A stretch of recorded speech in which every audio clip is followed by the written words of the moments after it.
Nous allons accueillir maintenant, je laisse passer, le deuxième intervenant pour le talk, qui est mon acolyte.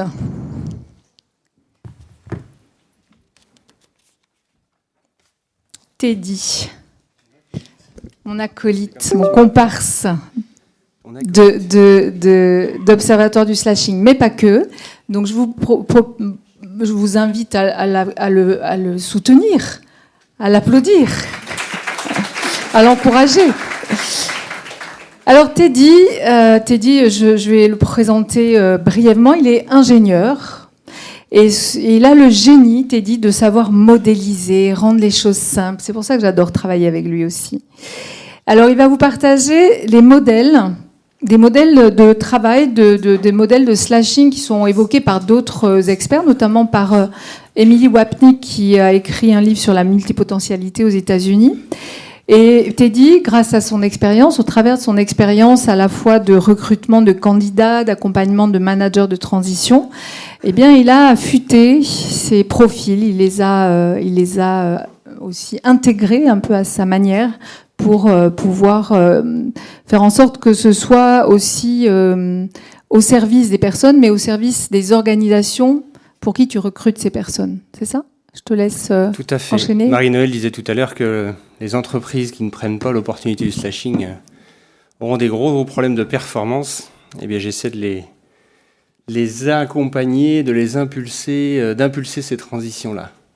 Enchanté, donc Teddy Travers, 42 ans, marié, 2 enfants. Tous les slasheurs ont tendance à se présenter aussi côté perso, parce que c'est un de nos slashs, et c'est important de commencer par là, parce que c'est un de ceux qui prend le plus d'énergie. Je suis ravi d'être partenaire de l'événement, parce qu'on travaille avec Marielle sur l'Observatoire, on travaille à construire cette demi-journée à vos côtés, pour cette deuxième saison, et pour acculturer sur cette thématique. L'objectif que j'ai introduit là pendant ces 15 minutes-là, c'est de donner une clé qui est celle des work models. Donc comment est-ce qu'on peut être slasher ? Quelles sont les façons différentes de slasher ? Quand je dis ça, quand je parle de 4 work models, je remets 4 étiquettes qui sont surtout pas les bonnes, qui sont surtout à individualiser, à prendre et à hybrider par vos soins. C'est-à-dire que les étiquettes que je vous donne là ne sont que des tendances, ne sont que des orientations. À vous de les transformer en fonction de vos talents internes. Mais ils ont le mérite de structurer cette démarche de slashing. Ils ont le mérite de redonner confiance à des gens qui pourraient vivre cette situation-là comme une relative souffrance. Je démarre avec, à gauche, ce qu'on appelle les 3 piliers du slashing. Je fais référence au livre d'Emily Wapnick, en effet, How to be Everything. Les 3 piliers du slashing qui sont structurés comme cela. Le pilier argent, de combien j'ai vraiment besoin pour vivre. Le pilier sens, je renvoie à la notion d'ikigai dont on a parlé tout à l'heure. Et le pilier diversité, combien est-ce qu'il me faut d'activités en parallèle ou successives pour réussir à avoir mes courbes d'apprentissage suffisamment rapprochées ou suffisamment intenses. Ces 3 piliers font appel à ce qu'Émilie aussi structure et ce qu'on appelle les 5 super pouvoirs, parce que cette capacité à changer régulièrement, à changer ou à paralléliser des tâches amène un esprit de synthèse beaucoup plus fort, amène une capacité d'apprentissage rapide parce qu'on connaît la peur de l'apprentissage, la peur de réapprendre quelque chose et cette capacité à se reposer la question sur soi de ce que je sais et de ce que je ne sais pas. Cette humilité dans l'apprentissage, l'adaptabilité, la capacité de recul et l'empathie. Voilà un petit peu les 5 super pouvoirs qui sont dans les soft skills qu'on pourrait appeler d'un ou des CV et qui pourraient permettre de vous différencier sans afficher pour les entreprises les plus fermées cette typologie de slasher. Et en face de ça, on a 4 work models qui vont venir chercher les 3 piliers et les répartir de façon relativement différente dans vos secteurs d'activité. On a ce qu'on appelle le Léonard, le Phoenix, the Einstein et Slash Approach. L'objectif, c'est de vous donner en hyper synthétique, vous m'excuserez des 15 minutes, ça va être un peu punchy, la quintessence de ces 4 piliers. Le premier pilier fait référence à Léonard de Vinci. Léonard de Vinci, c'est la capacité à ce qu'on appelle aussi the hug approach, c'est-à-dire embrasser l'entièreté de ses compétences et appétences dans une seule et même activité, c'est l'entrepreneuriat. L'entrepreneuriat est une des opportunités du slashing, c'est de créer sa propre activité dans laquelle on va mettre tous ses slashs, avec la difficulté, comme le disait Marielle, d'avoir tous ses œufs dans le même panier, d'avoir une activité unique dans laquelle on va faire en tant qu'entrepreneur du marketing, du commerce, de la conception, de la prod, etc. etc.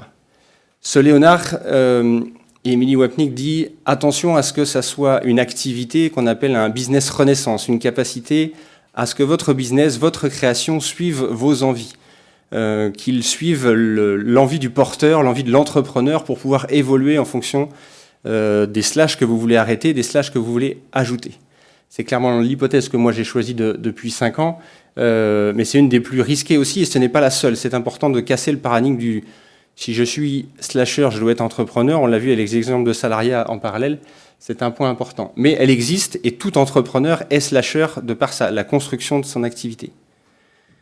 Ça ne veut pas dire que tout entrepreneur assume d'être slasher. Ça, c'est encore un autre sujet dont on débattait tout à l'heure. Le numéro 2, c'est le Phoenix. Phoenix Approach, ça fait référence à beaucoup de choses dans le développement personnel, notamment la notion de cycle de Hudson, la capacité à baisser en niveau d'énergie en fonction des changements qu'on est amené à faire au rythme de sa carrière. Et donc les cycles de Hudson de niveau 1, c'est ces fameux postes qui se succèdent avec des changements relativement mineurs, jusqu'à arriver à un cycle de Hudson de niveau 2, qui est beaucoup plus douloureux, qui peut amener un bilan de compétences, qui peut amener à se brûler les ailes. Et c'est ce qu'on appelle the Phoenix Approach. Phoenix, c'est quoi? C'est d'être en capacité de faire des missions en slashing au long cours, c'est-à-dire faire d'une mission de 1, 2, 3, 6, 9, 12 mois, à vous de définir le cycle. Et une fois que cette mission elle est faite, non pas que vous ayez fait le tour de l'activité, mais vous avez trouvé dans cette mission ce que vous étiez venu chercher. Et donc là, vous êtes obligé d'en changer plus ou moins profondément. Donc là, c'est ce qu'on appelle le management de transition chez nous, c'est la capacité à gérer un projet pendant 6, 9, 12 mois et d'en changer. Merci Marielle pour les 7 minutes. Je fais court, je fais bref, à dispo pour en échanger. Einstein, ça fait référence, ce troisième pilier fait référence aux 10 premières années de la carrière d'Einstein, de 1902 à 1914. Il est gestionnaire de brevets. Un boulot qui doit être particulièrement chiant pour sa capacité à créer et à innover. Et pour autant, c'est dans cette période-là, dans ces 10 premières années, qu'il est le plus créatif et là où il sort sa théorie de la relativité générale.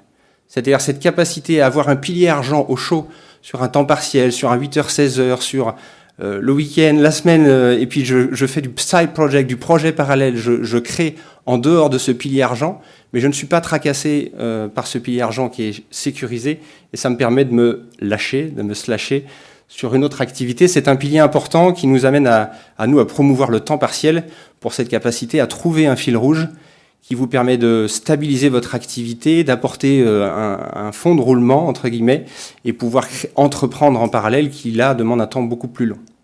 Voilà pour The Einstein Approach. La dernière, slash approach, c'est quoi? C'est l'hybridation de tout ça, la capacité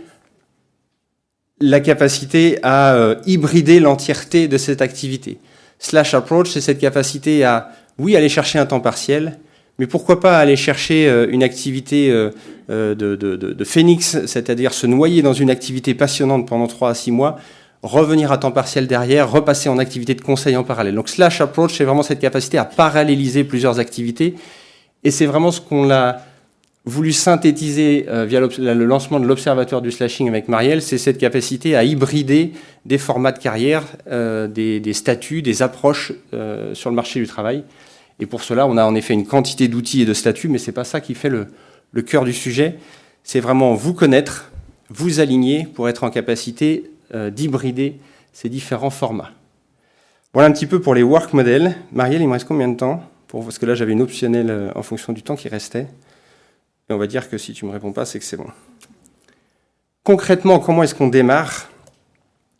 Vous avez un boulevard devant vous. Je prends une casquette un petit peu plus écologique.